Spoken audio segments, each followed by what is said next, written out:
Salut les frérots, bienvenue dans la cage. Aujourd'hui, on va parler de l'UFC 308. Je suis avec Julien Casier et l'OLB. Bienvenue à vous, merci d'être là. Merci. Du coup, on va parler du main event, bien évidemment. Ilia Topuria contre Max Holloway et le co-main event Robert Whittaker et Chimaev. On va commencer par le co-main event, du coup. Si tu veux présenter un des deux combattants, au choix, choisis Julien Gino. Déjà, on a la chance d'avoir une très belle carte, c'est ça qu'il faut déjà introduire, parce qu'on s'en parlait en off, mais on a une carte qui est très bien servie depuis les prélims jusqu'à la main card, et qui va monter gentiment en puissance, parce qu'on en parlait du coup tout à l'heure, mais on se retrouve quand même avec Basharat en prélim, avec Geoff Neal, Rafael Dos Anjos en prélim, on va remonter avec Boulette Magomedov, on a du Ankalaev, Leon Murphy contre Daniguet, on a vraiment envie de le voir. Et donc on arrive gentiment sur un co-main event qui est Whittaker Khamzat Chimaev. Ouais. Et je vous redirai ce que je dis à tout le monde depuis le début de cette carte. Moi, je ne croirai à ce combat que quand je verrai Khamzat dans la cage. Ouais. Commençons par ça. Ouais. Parce qu'on est quand même à 6 annulations pour Khamzat, pour différentes raisons, et on lui jette pas la pierre, il y a des raisons de santé, et encore une fois, il faut bien le dire, donc c'est important de le préciser. Mais c'est vrai que moi, je ne croirai en ce Whittaker Khamzat Chimaev que quand je verrai les deux face à face le soir du combat. Donc ça, c'est la première chose. Après, c'est un combat qui est hyper intéressant parce qu'on le sait, on a un Khamzat qui a tout à prouver. Ouais. Qui va combattre, je dirais pas chez lui, mais oui, chez lui, puisqu'on est à Abu Dhabi. Donc on a aujourd'hui un peu pas autant de pression, mais il sait que c'est la dernière étape qu'on lui a promis avant un title shot. Et d'ailleurs, on en parlera un peu plus tard dans le podcast, mais est-ce que ce combat-là va amener l'un des deux vers un nouveau title shot ou vers un title shot? Donc il y a aujourd'hui un accès dans ce niveau de combat de la part de Khamzat qui est quand même assez intéressant. Et on a un Khamzat qui du coup s'entraîne fort. Moi je le voyais, en fait pour la petite histoire, je l'ai même suivi, je suis en train de perdre mon siège, je l'ai même suivi avec un nouveau nutritionniste. Okay. Je sais pas si vous avez suivi. Ouais, j'ai vu qu'il a changé un peu de corner, etc. Il est parti en Tchétchénie, non? Ouais, je crois qu'il il y a eu des vidéos un peu qui ont tourné. Il s'entraîne pas mal en striking et tout. Face à Whittaker, il a pas trop le choix, je pense. Mais ouais, il a pris un nouveau. Il a pris en fait le nutritionniste de Marvin Vettori. Ok. Qui est un nutritionniste qui est aussi, pour ceux qui connaissent un peu le monde du jiu-jitsu, qui est celui de Mike Muzimeshi. Okay. Voilà, qui fait en fait toute sa hype autour de nutrition avec des pâtes, de la pizza, enfin tout ce qu'on veut. Okay. Et il a l'air de s'emporter au mieux. Donc voilà. Ouais. Et on voit que ça fait plusieurs combats que Khamzat il essaie de changer des choses dans sa préparation, s'entraîner plus, s'entraîner moins, plus de striking, moins striking, un nouveau nutritionniste. On sent bien qu'il tâtonne encore un peu sur tout ça. Et on espère que ce combat-là pour lui, ça sera un peu l'aboutissement parce qu'on a deux énigmes sur Khamzat. C'est est-ce qu'il va passer la cutting et est-ce qu'il va enfin pouvoir faire un combat dominant de A à Z. Ouais. Et surtout que là, je pense qu'il est peut-être face à son plus grand test en carrière. En vrai, middleweight, complètement expérimenté. De loin. Ouais. De loin. Ouais. C'est pas n'importe qui, c'est plus la même KT, il est plus en 77. Ouais. Whittaker, qui est quand même un bon bébé, très complet, qui a une très bonne défense de lutte.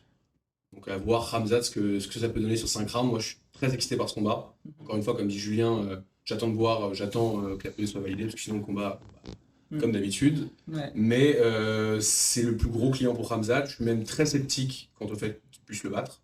Parce que pour moi, Whittaker reste une tannée à gérer. Quoi. C'est tout simplement, il a affronté les meilleurs.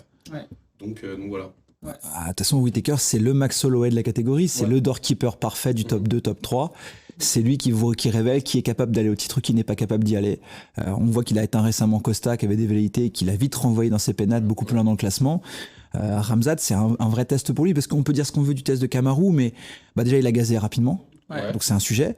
Ensuite, c'est un Kamaru vieillissant, changeant de catégorie. Donc on peut pas vraiment le prendre. Alors c'est toujours une victoire, mais on peut pas le prendre tel quel. C'est un welterweight aussi. Et c'est un welter. On l'avait vu un peu plus tôt contre Gilbert Burns. Il avait déjà eu beaucoup de mal. Donc quid d'un Whittaker qui lui est un habitué des 5 rounds, qui lui est un habitué des gros événements, des gros main events. La pression sur Whittaker, ça glisse. Il aime ça. Et il a aucun problème à aller chercher des adversaires qui sont beaucoup plus bas dans les classements pour les renvoyer. Et d'ailleurs, le fait que ça soit un 5 rounds, ça a son importance. Parce qu'on connaît un peu les problèmes de cardio de Chimaev, et je pense que c'est tout à l'avantage de Whittaker ce 5 rounds. Je crois que d'ailleurs c'est lui qui a demandé que ce soit en 5 rounds. Parce que pas tous les non, Whittaker. Comme ça au moins il est au niveau du cardio, il peut aussi jouer sur ça, etc.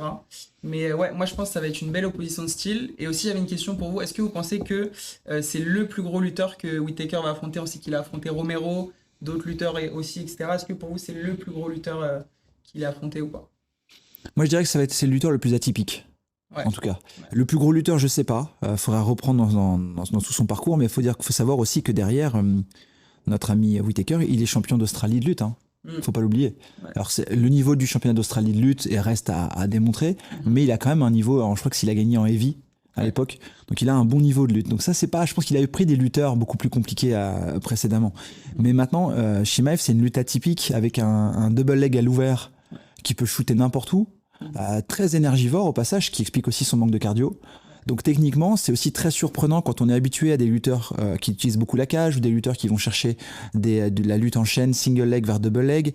Là, à tout moment, en fait, il peut tomber de genoux au sol, envoyer son double leg et vous envoyer au sol. Et ça, c'est un vrai sujet. Ça reste une lutte peu conventionnelle, Khamzat. C'est pas le même style qu'un Romero.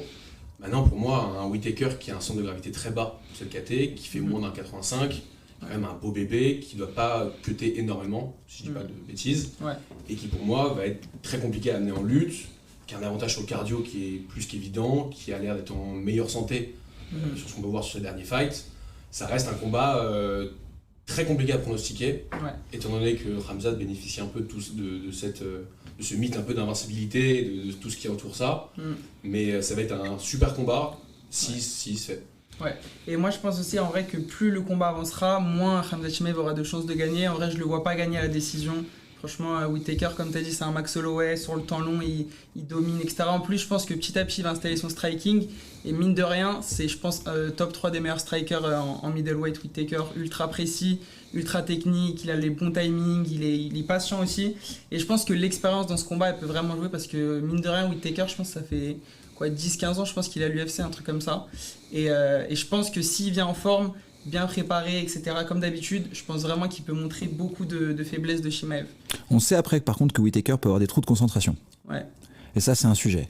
Face à un Khamzat, il va falloir rester concentré du début à la fin, parce que même si son cardio il gaze out rapidement, enfin du moins au bout du 2e, 3e round, il faudra pas se déconcentrer. On a eu par exemple un exemple face à Duplessis. Bon, très clairement face à Duplessis, c'était une grosse faute de concentration qui l'a amené sur ça, mais on l'a eu face à Costa, où il est pas très très loin d'en prendre une sévère, et ça aurait pu vraiment tourner à la catastrophe. Donc il faudrait qu'il fasse très attention à ça, parce que encore une fois, il suffirait qu'il perde son focus fin du premier round ou début du 2e pour que l'histoire s'inverse complètement et que le gaz de Chimaev soit jamais mis à l'épreuve. Ouais. Et aussi, je pense que faudra avoir un peu le striking défensif de Khamzat. On sait qu'il se prend beaucoup de coups, notamment face à Gilbert Burns. Avant ce combat, il avait pris, je crois, 10 coups dans toute sa carrière. Et après ce combat, il s'était pris énormément de coups. Après, Burns et Whittaker, c'est pas non plus le même striking, mais je pense que défensivement, il a des choses à travailler, Whittaker. Khamzat, mais ça va être très compliqué parce que on a vu face à Burns, qui est pas. Je sais pas si on peut considérer que c'est un gros 77, mais qui est quand même un client très solide. Ça a révélé des grosses failles en striking. C'est le premier combat où il a été autant mis à l'épreuve. Et là, pour moi, le test de Kamaru, c'était c'est ni la KT de Kamaru. C'était un short notice. C'est un short notice. Kamaru, il est sur le déclin depuis plusieurs combats, on le sait. Il a le corps complètement bousillé, c'est ce que tout le monde dit. Maintenant, là, il tombe contre Whittaker, qui est très complet. Comme tu l'as dit, élite en striking, très bonne lutte. J'attends de voir, parce que là, c'est pas la même KT. On n'est pas chez les 84 contre un mec random. Voilà. Ouais, et aussi j'avais une question que je me posais, est-ce que selon vous le gagnant de ce combat prendra le gagnant du coup de Strickland Duplessis? Je sais pas si c'est vraiment officiel Strickland Duplessis, mais tout le monde en a parlé et ça va se faire normalement début d'année prochaine. Et en vrai c'est deux contenders, bon Chimaev est pas dans le top 5 mais on sait très bien qu'il a un peu les faveurs de l'UFC, qu'il est invaincu, que c'est une star et tout. Donc est-ce que le vainqueur de ce combat aura un title shot face au gagnant de Duplessis Strickland selon vous? La rumeur le dit. C'est ce que Chimaev crie à tort et à travers un peu partout, qu'on lui a promis un title shot bientôt. Ça fait longtemps qu'il dit ça. La rumeur aussi qui voudrait qu'il y ait un combat entre Nassourdine et Adesanya début de l'année prochaine renforcerait cette théorie, parce que ça voudrait dire qu'en gros on aurait un Strickland DDP d'un côté, une demi-finale entre du coup Whittaker et Chimaev, et que en sorte de purgatoire à côté ou en attente, on aurait Nassourdine contre Adesanya, ce qui voudrait dire que les 6 premiers du classement sont bookés. Ça ferait du sens. En tout cas, ça ferait du sens. Et je pense que pour l'UFC, mine de rien, je pense que l'UFC a vraiment envie d'une victoire de Chimaev pour relancer un peu tout ça et relancer les pay-per-view début d'année prochaine. Et que si ça avérait que ça soit Whittaker qui passe, on reprend, il y aurait une histoire qui est déjà écrite d'une revanche qui pourrait s'écrire, que ce soit contre l'un ou contre l'autre. Donc je pense que derrière, en termes de storytelling et d'attente de l'UFC, c'est gagnant-gagnant. Oui, tout laisse à penser que ça soit ça, et que derrière, enfin, le vainqueur d'Adesanya Nassourdine prenne un title shot lui aussi dans la foulée. Et on espère que ce soit Nassourdine, bien sûr. On va être un peu chauvin de petites minutes et voilà. Ouais, grave. Mais il a pas affronté Whittaker, il a pas affronté Strickland. Il a affronté Duplessis. Duplessis. En vrai, limite, l'UFC a intérêt que Strickland gagne. Si Whittaker gagne, comme ça, on fait un combat que personne connaît. Et en vrai, ce combat-là, bon, on va pas en parler, on va pas détailler, mais je pense que ce serait très intéressant, notamment en striking. Les deux, ils ont un striking qui pourrait vraiment bien s'opposer. Mais ouais, en tout cas, grosse opposition entre les deux. Est-ce que vous voulez passer au pronostic du coup ? Je sais pas si on a fait le tour ou des... On peut. Moi, j'attends juste, c'est pour revenir à ce que tu disais, moi j'attends la montée de Nassourdine chez les 84. Enfin, j'attends son title shot, quoi. Pour moi, c'est un des Français à regarder les plus excitants. Complet, striking elite. Le combat contre Adesanya, je l'attends avec beaucoup d'impatience. Et qui pourra avoir le title shot, à voir, parce que Duplessis, Strickland, je pense pas qu'il y aura une hype de malade dans ce combat-là. On a déjà vu le premier combat, c'était pas chez nous, mais aux États-Unis, Strickland, il a quand même sa petite hype, et on sait qu'on n'est pas le public normalement qui est défini pour ça. Donc il y a de grandes chances quand même que les Américains regardent un Duplessis Strickland avec attention. Le combat était tellement serré qu'on a envie de voir aussi qui va se démarquer en vrai. Et puis si jamais il s'avérait que l'UFC décidait de le faire ailleurs qu'aux États-Unis ou en Europe, mais en Afrique ou autre, on changerait complètement d'avis sur la question. Donc on a encore beaucoup d'inconnus sur ce combat-là. Je pense que faut qu'on se décentre un peu du prisme européen sur ce combat où on a tendance à voir Strickland avec ce regard un peu du redneck vu de France. Faut pas oublier que l'UFC lui a construit une belle hype à coup de Nina Marie-Daniel entre autres, et qu'aujourd'hui il jouit d'une belle réputation. Donc après, pour moi, le tort qu'a Strickland, c'est de pas combattre. C'est-à-dire que ce que fait Nassourdine, pour moi, c'est ce qu'il fallait faire, c'est rester actif. Et Strickland qui reste un peu en disant non mais moi je veux pas, j'attends, peut-être que ça pourrait lui desservir. Après moi je pense que Strickland il est plus aimé que ce qu'on pense en France, notamment depuis qu'il est devenu champion. Avant qu'il devienne champion, les gens l'aimaient pas trop, etc. Et le fait d'être champion, je pense que les gens ils ont commencé aussi à le connaître parce qu'il y a un personnage un peu atypique, particulier. Et je pense qu'au final, il a quand même une hype en France, mine de rien, l'ancien champion. Et puis aussi parce qu'il s'est montré un peu plus normal. Qu'on a vu son combat contre Duplessis, on l'a vu un peu faible concernant. Enfin, on l'a pas faible, on l'a vu triste, on l'a vu très ému, sensible. On a vu une partie de sa personnalité qu'on connaissait pas, parce qu'on voyait vraiment le redneck, un peu bourrin, qui faisait des commentaires un peu atroces de temps en temps.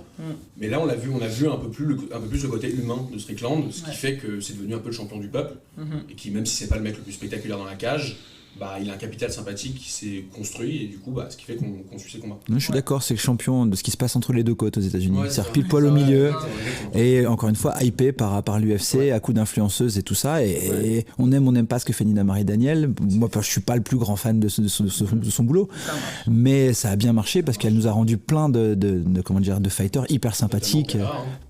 Pereira, je pense que la magie opérait bien, mais elle y a grandement participé. Et Strickland, elle en a fait des caisses. Et ça a bien fonctionné, quoi. Ouais, bien sûr. Et du coup, on passe au chrono maintenant. Selon vous, qui va gagner quel round et même quel finish, soumission, KO ou pas de finish, décision? Pour moi, c'est un 60-40 Whittaker à la décision. Ok. Moi, j'avais envie de dire ça, mais du coup, je vais prendre un peu plus de risques. Je vais dire TKO de Whittaker au 4e round, je vais dire. Ok. Pour moi, ça sera soit une décision de Whittaker, soit un truc foudroyant soit une soumission foudroyante de Khamzat dans le premier et le deuxième. Mais pour être totalement sincère, je vois pas Khamzat gagner ce combat. Après, voilà. Et pourtant, je crois qu'il est favori des cotes pour l'instant. Il faudra vérifier, mais les cotes elles disent ce qu'elles veulent. Mais il me semble qu'il a Whittaker comme d'habitude, malheureusement. Mais un peu comme Holloway. Le parallèle est Holloway est encore underdog là, et il est underdog sur ce combat. D'ailleurs, ça fait la transition parfaite. On va parler de ce combat. Du coup, c'est pour la ceinture des moins de 110 kg, les featherweight. Du coup, d'un côté, on a Topuria, un des meilleurs boxeurs de l'UFC, si ce n'est le meilleur. Il y a Poirier, il y a Holloway et tout, mais un des meilleurs boxeurs, énorme grappling. D'ailleurs, tu vas pouvoir nous en parler. Personne n'en parle. Les gens parlent beaucoup de sa boxe anglaise, mais il a un grappling de fou furieux. Et en face, on a Max Holloway, donc très très gros volume, très expérimenté, une véritable légende. Et qui, je le rappelle, tout le monde le sait, mais il est monté de catégorie en lightweight. Il a mis un KO stratosphérique face à Justin Gaethje. Du coup, dites-moi ce que vous pensez de ce match-up des deux combattants et qu'est-ce que ça va donner selon vous. Écoute, on en parlait nous encore hier sur Mandal. Si tu as à nous donné un combat de l'année à faire, c'est le combat qui nous hype le plus. C'est-à-dire qu'hier on était censé débriefer 3 combats sur cette fin d'année. On a dû passer 20 minutes sur ce combat et aller très très vite sur les 2 derniers. C'est ce que je m'étais écrit en préparation, mais c'est un choc fascinant entre l'ancien champion de la catégorie, titulaire de la BMF, qui se balade aujourd'hui entre 2 catégories. qui a été longtemps bloqué par Volkanovski, mais on dit souvent, si Volkanovski n'avait pas été là, il aurait été champion pendant un temps indéfini.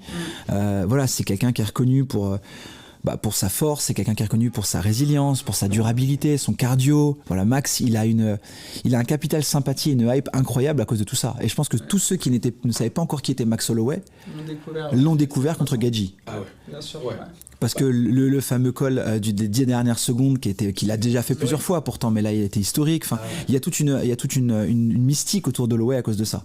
Il y a des fans inconditionnels de Max Holloway. Moi je travaille avec certains d'entre eux et c'est vrai que Max il a ça. Et en face on a la gloire montante, l'étoile montante de l'UFC aujourd'hui. Je ne dis même pas de la catégorie, mais de la catégorie. C'est jeune, c'est puissant, c'est fougueux. Il a une confiance en lui incroyable. Il est très complet. Et ça, je reprends tes propos tout à l'heure, mais c'est un combattant qui a une boxe incroyable. Moi, ce que j'aime beaucoup chez Topuria, c'est sa capacité à alterner les niveaux en boxe. Mixer les one-two à la tête, descendre au corps, retourner à la tête, aller chercher en fait des combinaisons. Herbert, ça avait très bien marché. Il a des combinaisons incroyables on sent qu'elles sont répétées, préparées, le positionnement des pieds, tout est très bien étudié. Il a un grappling de dingue. Il faut pas oublier que c'est une très bonne ceinture noire qui était sur le circuit européen. Qui a combattu sur le circuit européen en ceinture noire, qui a fait des tournois, qui a gagné. Et d'ailleurs, j'ai plus en tête exactement, mais sur ses premiers combats, je crois qu'on est sur 7 soumissions d'affilée, de mémoire. Avec, malheureusement, comment il s'appelle, Brian Boulan en a fait les frais. Il me semble que c'était un anaconda choke. Il avait dormi sur l'anaconda. Mais on a pas mal comme ça de combattants sur le début de sa carrière qui se sont retrouvés au Cage Warrior avec des soumissions assez dingues. Il a moins de soumissions maintenant depuis Bryce Mitchell, il en a un peu moins parce qu'il a aussi beaucoup orienté sur sa boxe pour deux raisons. Pour deux raisons, c'est que plus tu montes dans la catégorie, plus tu sais que c'est difficile de soumettre. Et puis en même temps, si tu veux des bonus, il n'y a pas le choix, c'est pas en soumettant que tu auras des bonus à quelques exceptions près. Donc forcément, l'UFC pousse un peu plus vers le striking et donc beaucoup plus vers le KO, le TKO. Mais on a aujourd'hui une très très belle opposition. Moi, je m'étais mis en conclusion sur un de mes, parce que j'ai mes stats qui sont avec moi, tu vois. J'avais mis jeunesse, agressivité contre expérience et ténacité. Totalement. Ouais, ça se tient, mais après le truc c'est que moi j'avais lu que Topuria venait de la Greco. Oui. Donc je me questionnais sur son réel niveau de grappling parce qu'on sait qu'en lutte il est très bon. On l'a vu contre Herbert quand il se fait quand il se prend le down au premier round. Il se colle direct. Il a réussi à tenir le round comme ça et au final il va le taper au deuxième round avec un enchaînement de malade. C'est vrai que Topuria c'est un mec qui ses combinaisons en boxe sont du sublime. C'est un des combattants, honnêtement, les plus excitants à voir combattre. Complet, fort, rapide, bonne gueule. C'est devenu une star. Je comprends pas, moi, ce phénomène. C'est que j'ai l'impression que depuis qu'il a tapé Volkanovski, il est passé de tout à rien. Enfin, de rien à tout, pardon. C'est devenu une véritable superstar. On le voit avec les joueurs du Real Madrid. Enfin, c'est devenu quelque chose. C'est une vraie superstar. Il a, encore une fois, il est invincible. Donc, il a l'aura de l'invincibilité. Très fort. Maintenant... Et en face, on a Holloway qui est juste, encore plus depuis son KO contre Gaethje, qui a vraiment mis un peu, comme vous dites sur Mandal, l'église au milieu du village. Il a prouvé que c'était pas juste un combattant avec un bon menton et qui envoyait du volume. Et on voit que sur ces 2-3 derniers combats, il est beaucoup plus axé sur la puissance, l'efficacité, que sur juste envoyer des gros volumes, quoi. Donc c'est un combat, franchement, pour moi, hors Conor Khabib. Peut-être c'est un peu fort, mais c'est le combat de la décennie, quoi. Honnêtement, je le trouve impronosticable, ce combat. Impronosticable. Je vois rien. Je suis entièrement d'accord avec toi. Nous, c'était un débat qu'on avait hier, et moi, je me suis retiré de ce débat en disant je ne suis pas capable de vous dire demain qui va gagner ce combat. Je ne suis même pas capable d'avoir un parti pris. On a toujours un biais pour un des combattants. Moi, je me retrouve aujourd'hui au milieu à me dire, moi, j'aime les deux combattants. J'ai juste envie de m'asseoir, de regarder, de profiter du spectacle. C'était toute proportion gardée. Me faites pas dire ce que j'ai pas dit, mais c'est comme samedi dernier quand je regardais Better Be Evil. Ouais, c'est compliqué. Je me suis assis. J'étais là je vais juste à profiter parce que j'ai un combat de rêve face à moi, j'ai exactement tout ce que j'attendais depuis des mois voire des années, et maintenant profitons du show. Je sors complètement de mon rôle de consultant, de pratiquant, de n'importe quoi. Là je vais être spectateur et je vais regarder. Après, moi, je sais que j'ai lu pas mal de choses où on disait mais attendez, Max il est underdog, il faut remettre du respect sur Max. Je suis entièrement d'accord avec ça. Je trouve que les critiques sur Max, ou du moins sur la relation du combat entre les deux, sont un peu dures. On oublie vraiment qui est Max Holloway. On oublie sa capacité à envoyer, sa résilience, sa capacité à envoyer des combos, sa durabilité dans le combat, son menton, sa résistance en fait à l'impact. Son volume. Son volume. Moi j'avais des stats, mais tu regardes bien, Max c'est 7,17 coups à la minute. C'est énorme. C'est incroyable. À côté, on a un Topuria qui est à 4,4. Max, par contre, en face, ça encaisse 4,72 coups à la minute. Ça prend beaucoup. Il y a le record d'ailleurs, je crois, sur un combat ou sur tous les combats de volume de coups envoyés. Ouais. Et là où, par contre, j'étais très surpris, c'est parce que tout le monde me parlait de la takedown defense de Max. Ouais. Et ben quand tu regardes les statistiques en détail, Max, en fait, c'est 53% takedown defense. Ah ouais. Alors qu'on a un Topuria à 92%. Ok. Et en fait, après, Topuria, il est petit, je pense il y a moins de gens qui se jettent. En plus, c'est un lutteur et qui est bon grappling. Je pense que les gens ils tentent moins. Ça va être un vrai point, je te coupe aussi là-dessus. Ouais. C'est la différence de taille. Il y a 10 cm d'écart entre les deux. Pourtant, même reach. Et la longe, c'est pareil. Même allonge. Des longs bras, des longs segments. Donc tu vois, il va y avoir aussi un truc. Moi, je prends toujours l'exemple de Jalil Turner quand je vois des différences de taille comme ça, c'est que ça part d'en haut, quoi. Faudra faire très attention parce que ça va partir d'en haut. Ouais, totalement. On débriefait Ngannou contre Problème hier, et je disais, pour moi, le seul souci, parce qu'il y a aucun monde où Problème sort Ngannou, mais il faut pas oublier que le coup il va partir d'en haut. Ouais, il y a une différence de gabarit aussi, hein. Alors qu'Ngannou c'est toujours censé être le plus gros et tout là. 2m03 quand même. Donc là, on va avoir cette petite différence de taille à regarder, même reach, mais même avec une différence de taille. C'est hyper hypant à regarder, honnêtement, hyper intéressant. Et pour répondre à ta question, c'est 1,3 soumission carrière UFC, Topuria. Alors Cage Warrior, je crois que t'es à 5 ou 6. Mais Cage Warrior, il a fait un carnage en soumission. Mais par contre, à l'UFC, on est 1,3. Okay. Après, moi j'ai une question. Moi je le trouve super fort, il n'y a pas de débat, Topuria, etc. Mais est-ce qu'on n'a pas tendance à un peu le surestimer, le surhyper? Pourquoi? Parce qu'il prend Volkanovski au moment où Volkanovski est le plus vulnérable. Il venait de prendre un KO par Makhachev. Il n'a pas pris assez de temps pour se remettre, etc. Avant ça, Topuria, il a battu Josh Emmett, 5 rounds de domination totale. Ça reste Josh Emmett, respect à lui, hein, c'est un bon top 10, mais c'est pas un top 5. Il y a vraiment un gap, je trouve, entre lui et Yair Rodriguez ou d'autres gens comme ça. Et du coup, bien sûr, il est fort, ultra complet, etc. Mais là, déjà, pour moi, je suis sûr et certain que c'est le plus gros test face à Holloway de sa carrière. Parce que Volkanovski n'était pas au top. Hein. Si on prend Volka au top... Mais je partage à 200%. J'ai fait la même chose sur d'autres combats récemment, mais si tu prends la liste des combats qu'a mené Max et tu prends la liste des combats de Topuria, tu dis, ah ouais, quand même, quand on parle d'expérience, c'est pas la même chose. Les défaites de Holloway, c'est Connor, c'est Poirier, c'est Volkanovski 3 fois. Et après, c'est des combats il y a 10 ans. Et elles ont toutes très bien vieilli en plus. Vieilli, évidemment, parce qu'il a jamais pris de KO. Je sais pas si c'est déjà fait soumettre. Je sais pas. Je crois pas. Attends, ça je peux te le dire parce que je l'avais, je me suis noté tout ça, mais j'ai pas ça en mémoire. Ça va être un combat. En fait, le truc, c'est que à ta question, pour répondre, j'en ai une. C'est souvent le cas. J'en ai une. Ah, tranquille. Je l'ai pas, mais je l'ai sur mes stats, ouais. Okay. Mais est-ce que c'est pas toujours comme ça qu'un nouveau champion naît?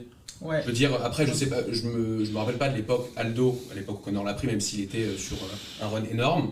Est-ce que ça se passe pas souvent comme ça, que ce soit Edwards avec Kamaru, que ce soit Belal avec Edwards. Enfin, il y a souvent quelque chose où il y a dans le MMA, j'ai l'impression que c'est souvent un mauvais timing et la montée en puissance d'un jeune qui a encore plus la dalle. Donc j'ai l'impression que c'est souvent des parcours comme ça qui se croisent et qui font que ça crée des légendes. Donc oui, en effet, Topuria, il prend Volkanovski qui s'est fait mettre KO par Makhachev. On peut se dire, on lui a facilité le passage. Mais quand on regarde ses combats, excuse-moi, on a envie de lui donner des combats pour le titre, on a envie de le voir combattre. Il est impressionnant, beau à voir combattre, il fait le show. Voilà. Maintenant, j'ai une dernière question. Est-ce qu'il va pas pourrir le combat avec sa lutte? Moi, je pense qu'il a tout intérêt, oui, non, parce qu'avec sa puissance, niveau boxe, il pourrait faire du mal, voire mettre KO Holloway, même si ça paraît être un mythe, ça paraît impossible, mais ça reste possible. C'est pas parce qu'il est jamais tombé, Max Holloway, et qu'on l'imagine pas, il peut tomber. Mais moi, je suis à la place de Topuria, je suis dans la peau de Topuria. Je pense que honnêtement, je mise tout sur le grappling, sur la lutte. Je boxe bien évidemment parce que j'aurai les armes, mais en fait, il est trop fort, Max Holloway, en termes de volume. La longe, je t'ai dit, c'était un peu pareil. Même. Ça va encore. Mais moi, je sais pas ce que t'en penses, mais est-ce que vous en pensez? Mais perso, moi, si je suis Topuria, je mise tout sur le grappling et la lutte en vrai. Tu vois, je me suis noté là. Moi, je suis Topuria. En fait, je tente de boxer round 1. Ouais. Si ça passe pas, je grappe et je lutte le reste du combat. Totalement. C'est-à-dire que je sais très bien que je pourrais pas boxer Max round 4 ou 5. Parce que Max il sera encore bien, même s'il aura des coups de mou, mais il sera encore bien round 4 ou 5. On n'est pas sûr il tienne ce rythme là sur 5 rounds, donc il va devoir de toute façon réduire la voilure. Pour moi, oui, je suis d'accord, si ça passe pas round 1 au milieu du round 2, il faut complètement changer la stratégie et réenvoyer sur de la lutte et du grappling et pourrir le jeu et l'emmener au sol, parce qu'encore une fois, Max il a pas une si bonne takedown defense que ça. Donc ça veut dire que autant aller le chercher là où il est potentiellement le moins bon, et ça va être sur ça. Et moi, la question que je me pose en vrai, c'est comment Max Holloway va pouvoir gérer la puissance et la fougue un petit peu de Topuria et comment à l'inverse Topuria va pouvoir gérer le volume et l'expérience de Holloway, tu vois. Je pense que Max va essayer de le noyer. Ouais. Il va essayer de le noyer comme il fait d'habitude, c'est-à-dire que Max va faire du max, il va le noyer en fait sous les combos jusqu'à temps qu'en fait il y a des goupilles. Et parce qu'on a un facteur qu'on connaît pas chez Elia aujourd'hui. Parce qu'on sait qu'il a confiance en lui, on sait qu'il annonce depuis très longtemps les choses, qu'il est soi-disant imperméable à la pression, tout ça, je l'entends. Mais il n'a pas défendu sa ceinture. Ouais. Sa première. Hein. Là, il est champion maintenant. Va falloir qu'il assumer en fait tout ça. C'est pas juste aller détrôner un vieux, et avec beaucoup de respect à Volkanovski en disant ça, mais c'est qu'il va falloir maintenant aller la chercher cette défense, il va falloir pérenniser tout ça. Et pour l'instant, il l'a pas encore fait. Donc comment est-ce qu'il va assumer ce statut? Comment est-ce qu'il va assumer la pression? On voit la tête qu'il a eue quand Max Holloway il a mis le KO Gaethje, tout le monde a dû voir cet extrait. Il était décontenancé en fait. Parce qu'elle est où la pression de Max? Je sais que moi hier on avait un débat là-dessus, mais Max dans le fond, des title shots, il les a déjà eu. Alors il s'en fout pas parce qu'il sait très bien que là il va enfin peut-être pouvoir, il va battre, il peut potentiellement battre le mec qui a battu le mec. Qui pourrait enfin lui donner un retour à la ceinture, donc et il pourrait avoir la double belt que lui et que il a tout à gagner là. Il a tout à gagner. Mais dans le fond, on sait aussi que Max, il est à un moment charnière de sa carrière où il se balade entre deux catégories. Il a la BMF. Bon, bah, il restera tout le temps le doorkeeper du top 1, top 2, top 3 de la catégorie. Il a un super contrat à l'UFC. On sait que l'UFC l'adore. Il a 32 ans. Il a encore quelques belles années à donner. Ou pas. On verra ce qu'il a envie de faire. Je dis pas que la pression, elle est moindre pour Max, mais je dis juste qu'elle est différente. Aujourd'hui, il a plus le droit à l'erreur qu'un Ilia. Si Topuria se plante demain, c'est un peu comme quand O'Malley se plante. Oui, c'est vrai. La hype a fait comme ça. La hype, d'un seul coup, elle va plonger et tous ces haters vont ressortir d'un coup. Et on sait qu'il est sensible à ça. Moi, je l'ai entendu plusieurs fois en interview chez Ariel Helwani. Il est sensible, notre ami Topuria, sur certaines choses. Il est un peu sanguin. Hein, c'est donc, un rôle en vrai aussi qui se donne, je pense. Bien sûr, il a confiance et ça, tu peux pas le jouer à ce point-là, etc. Mais je pense qu'au fond, c'est allé très vite. Hein. Il est passé de... Le truc, c'est qu'en Espagne, le MMA c'est en pleine expansion, notamment avec le fait que Topuria soit devenu champion, ça a pris une autre dimension. Mais il est passé de combattant MMA UFC excellent invaincu à superstar en Espagne, pas du jour au lendemain. C'est construit, mais la popularité qu'il a là-bas, on dirait qu'il a joué au Real Madrid pendant 10 ans. C'est ça qu'il faut. Sur YouTube, il fait des stats. C'est exceptionnel, c'est très très Après, le parallèle avec Conor, il est flagrant aussi de par le fait qu'il est ultra dominé le Cage Warrior. Oui, ça aussi, Et c'est encore un enfant du Cage Warrior qui arrive et qui fait son trou dans la catégorie, qui va sortir le champion dominant depuis des années en lui mangeant le cerveau. Faut pas se mentir, il a fait. Alors, c'est pas la même domination que Conor contre José Aldo, mais on est quand même dans certains domaines pas très loin. Bon, bah, le problème, c'est qu'il faudrait pas avoir la même trajectoire de Conor, parce que les défenses de titre de Conor, c'est quoi? C'est kata. C'est kata. Pas beaucoup. Donc moi je reconnais énormément de qualité à Conor et je serais loin de dire qu'au contraire il a pas eu une carrière immense, mais c'est vrai qu'on sait qu'à chaque fois ça a été un peu plus compliqué après. Donc on espère pour lui qu'il ait pas cette construction. Même si moi en fait dans le fond j'espère en rien aujourd'hui, parce que je l'ai dit tout à l'heure, moi je vais être spectateur et je ne veux pas pronostiquer ce combat, parce que j'aurais l'impression de trahir l'un ou l'autre en disant ça. Enfin dans le fond moi je veux vraiment regarder ce combat là et profiter. Et surtout ce qui est top, c'est que le combat se passe au meilleur moment pour les carrières. Les deux sont dans leur prime. 32 ans pour Holloway constitue quand même un prime. C'est un peu le prime. On dirait qu'il a beaucoup plus parce qu'il est là depuis des années. Il a une tête, il est très marqué. Il vient de taper son KO contre Gaethje. Il a marqué l'histoire de l'UFC. C'est peut-être dans les top 5 des moments les plus marquants de l'UFC. Et Topuria qui vient de taper Volkanovski, le mec que Holloway n'a jamais tapé. Et qui n'avait pas perdu pendant 10 ans. Et qui n'a pas perdu pendant 10 ans. Et surtout, qui est juste invaincu, qui est ultra confiant, qui est sur le chemin pour devenir une des plus grosses stars de l'UFC. Parce qu'honnêtement, en fait, il répond à toutes les attentes. Il a le sportif, il est complet, il parle bien, il a une bonne gueule, en plus il parle anglais. Enfin, il a tout qui est réuni pour en faire de lui une superstar. Et en vrai, j'ai l'impression que là, il y en a deux, l'UFC, deux champions qui se détachent vraiment des autres. C'est Pereira et Makhachev qui sont à 2 ou 3 défenses, si je dis pas de bêtises. Et j'ai vraiment l'impression que le gagnant de ce combat pourrait rejoindre ce cercle, du coup, hyper fermé. De meilleurs combattants actuels à l'UFC, quoi. Surtout si Holloway gagne, je trouve.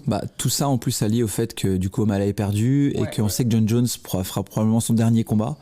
Donc le cercle des superstars de l'UFC il se restreint.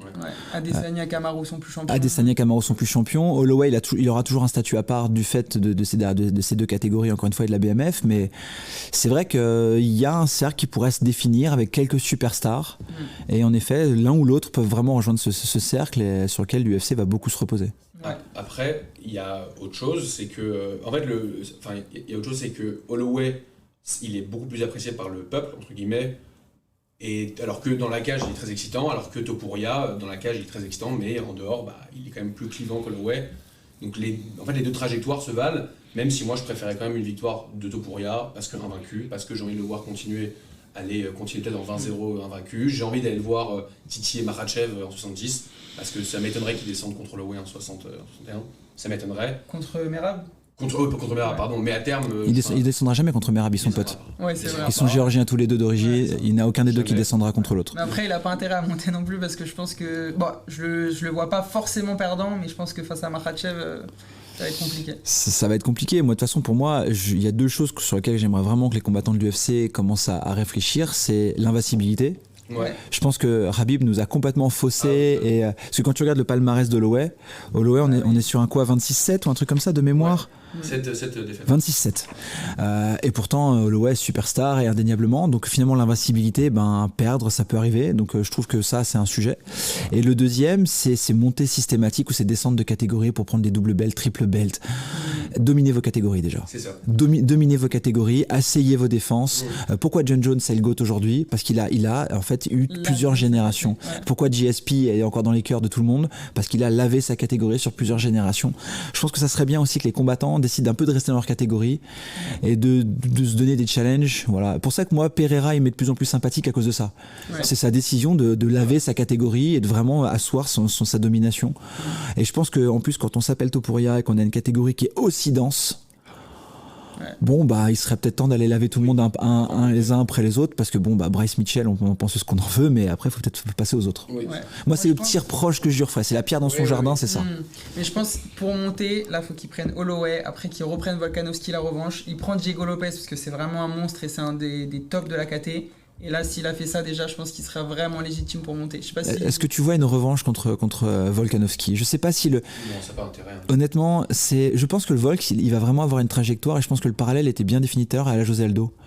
Ouais. Dire que psychologiquement, il a été tellement marqué qu'il va lui falloir un peu de temps pour se rafraîchir. Et par exemple, les 2 ans qu'Aldo a fait en anglaise, ça lui a fait beaucoup de bien. Se rafraîchir un peu à l'extérieur, se renvoyer comme il l'a fait contre Makhachev tout de suite, surtout avec le risque. Là, derrière, si jamais il perd, c'est fini. On s'est terminé. Donc pour moi, refaire un run avec des combats un peu fun, des money fights, des choses comme ça, ça serait pas déconnant. C'est une superstar et il a plus rien à prouver à personne. Ouais. Moi, je vois pas le Volk en fait repartir là-dessus. Donc à mon avis, Diego Lopez, c'est loin d'être déconnant. Ouais, et moi, un Topuria à Diego Lopez, c'est même un des combats les plus excitants de la KT possible parce qu'aujourd'hui c'est un des plus complets. Ouais. Après, Liron Murphy justement qui est sur cette carte, moi je pense qu'il va gagner. Si on en parle très rapide, je pense qu'il va gagner. Après, à voir la suite, il est encore loin du top 3, du top 5, mais il est invaincu mine de rien. Bon, invaincu, ça veut pas tout dire comme on a dit non plus, mais il y a peut-être dans 1 ou 2 ans, le temps que Topuria il monte, s'il gagne, etc. C'est un nom que moi je retiens en tout cas. Je suis assez d'accord je suis aussi d'accord avec le fait que tout à l'heure on disait Topuria Holloway, combat de la décennie ou combat de l'année. Et là, on se retrouve à dire, si c'est Diego Lopez demain, combat de l'année, on a quand même un sacré bol. Et ça, je pense que c'est aussi un truc qu'il faut qu'on se dise, c'est qu'on mange du caviar quand même assez régulièrement en ce moment en termes de combats. À l'UFC, on a quand même des combats incroyables. Et même pas qu'à l'UFC. Hein. Moi, je regardais la carte du PFL de ce week-end. Moi, il y a des combats qui m'intéressent vraiment, où je me dis, quand même, c'est vraiment pas mal. Du week-end qui vient du week-end qui arrive. Et je me dis, ça, c'est vraiment pas inintéressant. On a des combats sympas. Moi, je fais pas mal d'événements en ce moment en Europe. Je me dis à chaque fois, ce combat-là, il est quand même, on est quand même bien servi à différents niveaux, mais on n'a pas que des combats. Je me souviens de cartes très laborieuses, notamment les cartes précédentes de l'UFC 300, où on se disait. Ça n'en sait rien de bon. Quand tu mets Jean-Di Roba en main event, c'est que tu commences à dire que la carte va être un peu longue. Donc non, là on a quand même un bol. Les Bam Tam, c'est quand même des catégories. Feather, c'est des catégories incroyables où il y a des stars à tous les étages. Tu peux faire des main events quasiment sur tout le top 5. Et là, asseyons-nous et profitons quoi. Et les 70, en vrai, historiquement, on dit tout le temps c'est la catégorie un peu reine, la meilleure et tout. C'est le cas, mais les 66, il y a vraiment débat. Et 61, encore plus sous-côté. Et il y a tellement de monstres en 61. Mais moi, je l'ai dit, et je suis très déçu pour Aldo, mais c'est des catégories qui sont amenées encore en plus à monter en puissance. Plus que le reste, parce que beaucoup plus complet, rapide. En fait, moi, je comprenais pas en tant que fan récent de MMA, parce que ça fait pas plus de 5 ans, je comprenais pas un peu le le mauvais accueil que recevaient ces catégories plus légères, alors que pourtant les mecs sont tous très complets. Ça s'envoie, il y a beaucoup plus de coups à la minute que dans les autres catégories. Peu de KO, peu de soumission. Peut-être que c'est plus axé décision, mais je sais pas. Peu de KO, peu de soumission, et en fait aujourd'hui, peut-être que toi après ces 4-5 ans de MMA, tu te dis, tu commences à prendre beaucoup de plaisir à regarder des combats sur 5 rounds en entier. Il y a voir que des finishes. Il y a beaucoup de gens qui veulent voir des highlights. Et du coup, c'est des catégories où il y a moins de highlights à potentiel, parce que c'est des catégories plus techniques. Moi, après, je te le dis, c'est des catégories que j'apprécie, parce que c'est des catégories où j'ai des combats qui sont longs, sur lesquels je peux vraiment prendre mon pied en termes techniques, à regarder, voir des séquences. Moi, je me souviens encore d'ailleurs sur le dernier combat de Taira, par exemple, ce week-end contre Royval, à avoir détaillé les séquences techniques pour des gars du round 2 et du round 4 en termes de grappling. Enfin voilà, il y a des choses à en sortir. Mais pour le grand public, c'est un peu plus difficile à lire, parce qu'on préfère un gros KO de Francis. Et c'est tout à fait légitime pour certains que de se retrouver avec une séquence de scramble, in and out en permanence. Ouais. Après, juste pour nuancer, mais bon, les gens comprendront, mais en 77, en 84 et en 93, en poids lourd encore, voilà, mais c'est aussi ultra technique, quoi. Après, oui, il y a moins de phases de sol, ou comme toi tu dis, tu peux beaucoup analyser, etc. Mais oui, c'est vrai qu'en vrai, mine de rien, dans les petites KT, c'est beaucoup plus rapide, technique, les combats ils durent et les mecs sont tous chiants, quoi. Même à l'UFC Paris, le Brito Gomis. C'est même pas top 15 encore. C'est même pas top 15. C'est déjà un mec comme Brito où on parlait beaucoup. C'est très excitant quoi, pour cette année. On parlait des Bam Tam, le combat de Taylor, c'est incroyable, très excitant aussi. Moi j'ai eu une longue discussion avec Taylor ce matin que je salue, et du coup oui on en parlait, c'est des catégories qui sont hyper excitantes à cause de ça. Une question, est-ce que si Topuria il met KO Holloway, pas simplement il gagne à décision ou soumission, vraiment il le met KO, il rentrera dans la légende, et qui pourra le battre dans la KT mine de rien? On évoquait Diego Lopez, mais si on se projette dans 1 ou 2 ans, pas à l'instant T, mais dans 1 ou 2 ans, qui sera capable de le battre dans la KT? Evloev, ah ouais? Non, en vrai, non. Moi, j'aime pas ce combat. Enfin, j'aime pas son style. Enfin, il a un style très. Bon, c'est un peu le style parfois caucasien où ça veut safe un peu la décision plutôt qu'aller faire un fight un peu intéressant.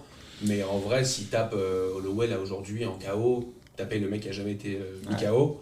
Il aura mis KO les 2 GOAT, pas. Enfin, même all time, en vrai, il y a Aldo Nana, mais on peut le dire. Il aura battu. Aldo, pour moi, c'est littéralement un pont d'or que l'UFC va lui faire. Il va devenir une superstar. Ce sera un peu un Conor Bis. Alors après, peut-être sur le sportif, peut-être qu'il sera plus consistant, il aura peut-être une carrière plus pérenne dans sa caté que McGregor qui a beaucoup bougé. Bon, voilà, superstar oblige. Extra sportif. Faire comme Conor, je sais pas si. Pas top. Mais si met KO Holloway, je vois pas trop qui peut le battre. Peut-être hormis peut-être un Diego Lopez parce que ça cogne dur, c'est très fort au sol, c'est complet. Et puis c'est engagé, maintenant à voir. Il n'a pas un menton invincible, Topuria. Pour moi, c'est là où. Voilà. Non, Diego Lopez, encore une fois, on en revient à ça, c'est un combat qui est très, très hypant. Moi, je vois pas Evloev parce que pour moi, Evloev va déjà falloir qu'il passe l'obstacle Sterling. Déjà, et je suis pas convaincu qu'il passe Sterling. Parce que, bon, après, j'ai un biais pour Sterling, ça tout le monde le sait, donc je m'en cache même pas. Mais je pense que Evloev, il a pas rencontré un grappleur comme ça et qu'il va avoir beaucoup de mal à s'en débarrasser. Donc voyons voir ce que ça va donner après. Donc moi, je voudrais déjà voir ce que vont donner les prochains combats avant de me dire d'ici 2 ans qu'est-ce qui va se passer. Parce que 2 ans, c'est très long. Surtout pour des combattants, on sait qu'il peut se passer beaucoup de choses. Topuria, c'est un combattant qui a aussi été relativement épargné par les blessures. Du coup, on va passer au pronostic. Je pense que nous trois, on est très partagés, très mitigés. Il va falloir se mouiller un petit peu. Est-ce que selon vous, ça va finir à décision? Est-ce qu'il y aura un finish, KO, soumission? Et par qui? Voilà. Je pense voir plus une décision. Alors, soit Holloway décision, soit même ou alors Topuria soumission. Parce que Topuria peut mettre le KO, il peut créer la surprise. Mais je sais pas si t'as plus fort que Gaethje. Gaethje n'a pas été capable d'envoyer Holloway au tapis, même s'il lui a mis un knockdown. On ne savait pas si c'était vraiment considéré ou non comme un knockdown. Mais après, un menton ça dure jamais éternellement. Il y a toujours un moment où tu peux tomber, c'est sûr. Il y a plein d'exemples qui l'ont prouvé. Maintenant, je vois pas compliqué pour moi de voir Topuria le battre en striking, étant donné que son striking se limite essentiellement à l'anglaise et à ces calf kicks qui sont dévastateurs. Donc pour moi, ce sera mon prono. Ce sera soit Topuria soumission ou Holloway décision. Ok. Moi, du coup, juste pour revenir à Gaethje Topuria, je pense que Gaethje fera plus fort, mine de rien, mais Topuria est tellement plus précis, meilleure combinaison, etc. On se rappelle, Khabib, il avait dit on m'a jamais frappé comme ça. Vraiment, Gaethje, je pense qu'il est puissant, mais il est très technique, bien sûr. Mais Topuria, c'est encore un autre level à la Poirier ou à la Holloway. Mais mine de rien, je vais dire quand même Holloway à la décision pour l'expérience et aussi pour ce que j'ai dit c'est son plus gros test avant Volka qui sortait d'un KO. Il a pris Josh Emmett, ok. Mais là, c'est Max Holloway, on va voir. Mais je pense que moi, une bonne décision pour Holloway. Moi, je vais respecter ma ligne de conduite. Impossible de pronostiquer ce combat-là. Et encore une fois, je l'ai dit dans plusieurs médias et plusieurs podcasts. Pour moi, c'est compliqué de le pronostiquer parce qu'il y a trop d'éléments, en fait. Il y a trop de facteurs, il y a trop de nourriture. Pour une fois, on est trop nourri. Oui, c'est vrai. Ouais. Dire qu'on a beaucoup trop d'éléments pour pouvoir être capable de pronostiquer quoi que ce soit. Ouais. Et moi, bien malin, celui qui sera capable de me dire précisément, le gars qui demain met une cote sur un Topuria soumission round 2 ou un truc comme ça et qu'il le prend, j'applaudis à demain. Oui. Il aura tout mon respect parce qu'il aura réussi à avoir un truc que moi j'ai pas vu. Honnêtement, là pour le coup, moi j'arrive pas à voir qui va le prendre. Je pense que Max est underdog aujourd'hui, mais c'est abusif. En plus, une très belle cote, mais il était underdog contre Gaethje. Ouais. Donc pareil, à l'époque, le type qui a prédit un KO de Gaethje, il a pris un gros billet aussi. Donc non, encore une fois, pour moi, c'est très très équilibré. On a des forces et des faiblesses de deux côtés. Ouais. Pour une fois, sortons un peu du pronostic et profitons. Ouais, grave. Et en vrai, je pense que les combattants comme ça, un peu comme t'as dit, Whittaker, Holloway et tout, ils sont souvent sous-estimés en vrai. C'est souvent les underdogs parce que ils ont ce côté star grand public. Mais en même temps, ils sont toujours un peu dans l'ombre du champion. Whittaker a toujours été dans l'ombre d'Adesanya et Holloway de Volka et tout. Mais il faut quand même les respecter. Et la cote, pour moi, elle est trop élevée. Parce que l'un comme l'autre, ils ont nettoyé des catégories. Mais nettoyé. Parfois, ils sont même passés 2-3 fois sur certains gars. Ouais, grave. Donc, moi, j'étais avec un ami le soir de Gaethje Holloway qui est parié Holloway round 5. Okay. Donc pas Holloway, c'est-à-dire qu'il a gagné son pari à 3 secondes de la fin. Il n'avait même pas mis Holloway juste KO, il a mis Holloway KO. Round 5. Ah ouais. Donc les 3 secondes ont été c'était quelque chose. Mais c'est en vrai, Julien, t'as raison, c'est que c'est impronosticable. Si on doit lancer un pronostic, on peut tenter, mais faudrait être fou pour pouvoir annoncer avec panache un pronostic comme ça. Je me souviens, le Holloway Gaethje, je l'ai fait dans un aéroport. Okay. Je crois que j'étais à l'aéroport de Biarritz de mémoire à vérifier et je me souviens avoir crié round 5 d'un seul coup, m'être levé en plein milieu de la zone d'attente, avoir hurlé dans la salle, tout le monde me regardait comme un... mais c'était complètement dingue. Ouais. Franchement, moi, tu parlais de top 5 tout à l'heure, moi je le mets même top 3, top 1 en vrai ça se discute parce qu'il y a eu tellement de moments à l'UFC, de légendes et tout, mais franchement c'était incroyable. Et la carte en vrai de l'UFC 308, peut-être qu'il va se passer des trucs de fou parce qu'il y a énormément de gros combats.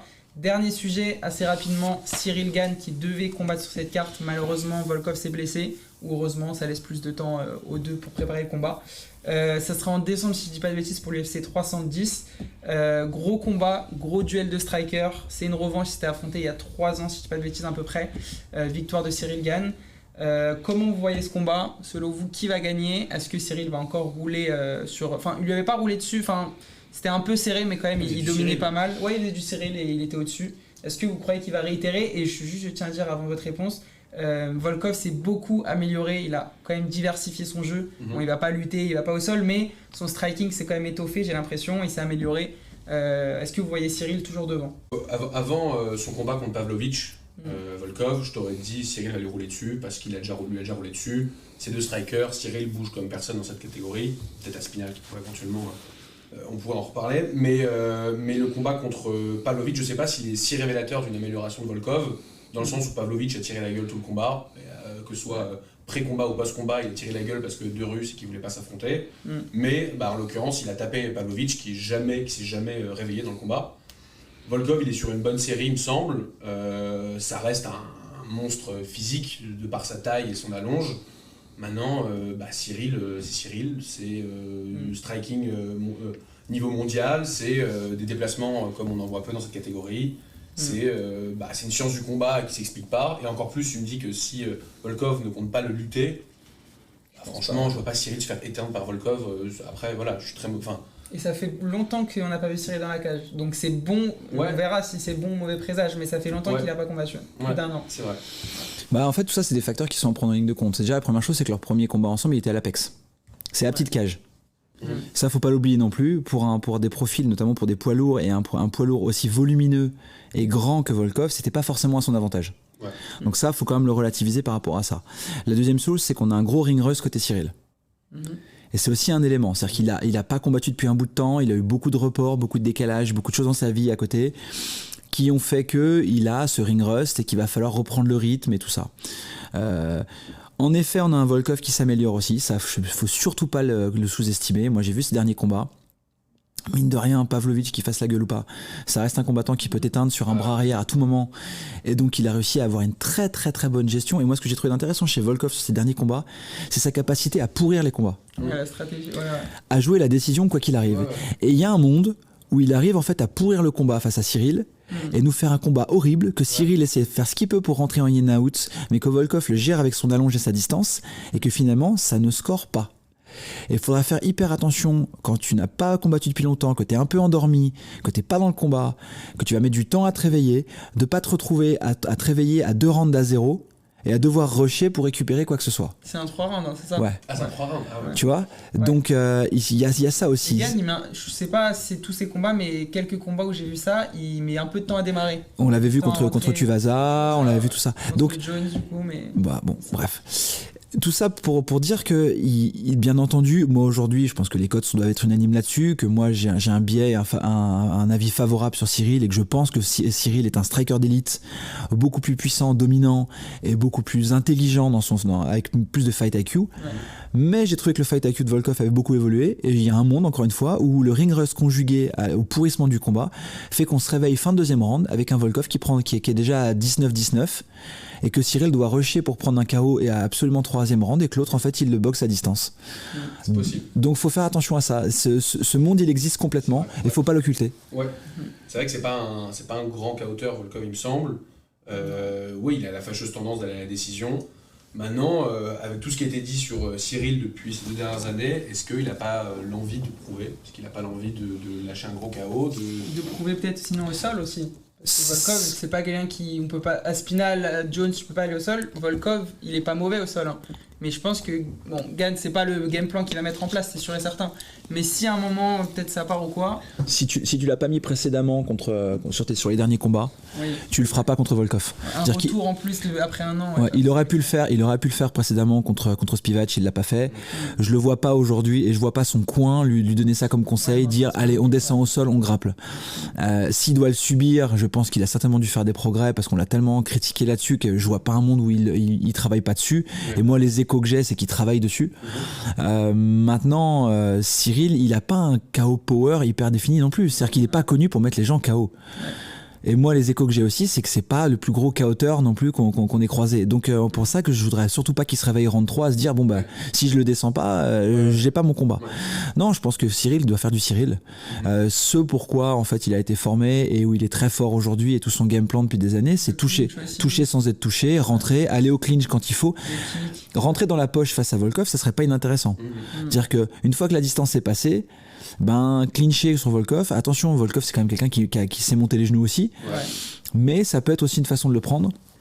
Moi je pense que ça peut jouer à grands coups de calf kick et de low kick dès le début, et puis derrière d'aller en sapant bien la jambe avant, d'aller chercher du in and out, et d'embarquer round 1, round 2 gentiment, et que ça soit peut-être Volkov qui soit obligé de se réveiller round 3.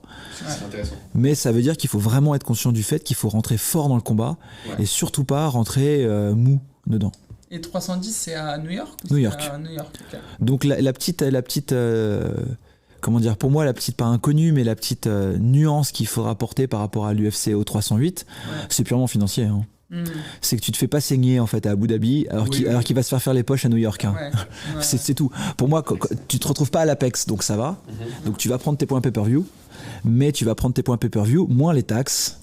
Et ça, à Abu Dhabi, c'était quand même beaucoup plus intéressant. Ouais, bien sûr. Et en vrai, les deux à New York, ils sont en territoire neutre en soi. Alors qu'à Abu Dhabi, peut-être ça avantage un petit peu plus Volkov, à mon avis. Quand même. Mais bon, du coup, c'est cool en vrai que ça se fasse à New York en vrai. Mais c'est dommage que ce soit pas sur le 308 ce combat. Enfin, ça aurait été une carte. La carte, la carte du 310, c'est celle de John Jones. Non, si je dis pas de bêtises, c'est celle de 309, c'est Jones. C'est ça, ok. Mais du coup, 310, c'est Shavkat Belal. C'est possible. Non, peut-être. À vérifier, ça je vous avouerai que là-dessus, j'ai pas regardé pour le coup. Parce que normalement, New York, ça devrait être John Jones. Hein. C'est ce qui me semble. 309 c'est New York, c'est John Jones en fait, sûr. D'accord. 310 par contre, je sais qu'il y a Gann, il sera pas 310, mais j'avoue je sais pas si c'est New York du coup. Voilà, à vérifier. Énorme carte de l'UFC 308, vraiment faudra pas rater ça, il y a des très gros combats. Et là bien évidemment comme on l'a dit, on a parlé du co-main event et du main event, mais vraiment regardez la carte, c'est à 18h en plus, ça on l'a pas mentionné, c'est une chance. Et en plus c'est à 18h, c'est pas une petite carte, c'est certainement la meilleure carte de l'année, donc personne ne doit rater ça. Merci Julien Casier, je t'en prie. Léo, c'était un plaisir. Donnez vos avis en commentaire, mettez un maximum de likes, de partages, etc. Et on va refaire ça je pense très prochainement. Merci à vous les gars. Merci. Et comme d'habitude, on se dit à très très vite dans la cage. Je sais pas si t'as un petit mot. Non, si je vais juste rebondir sur la carte du 308. Si vous avez un combat à regarder, faites-moi confiance, c'est Geoff Neal, Rafael dos Anjos. Ouais, je sais que tu voulais dire ça. Et ouais. Merci à vous les gars, à très très vite dans la cage.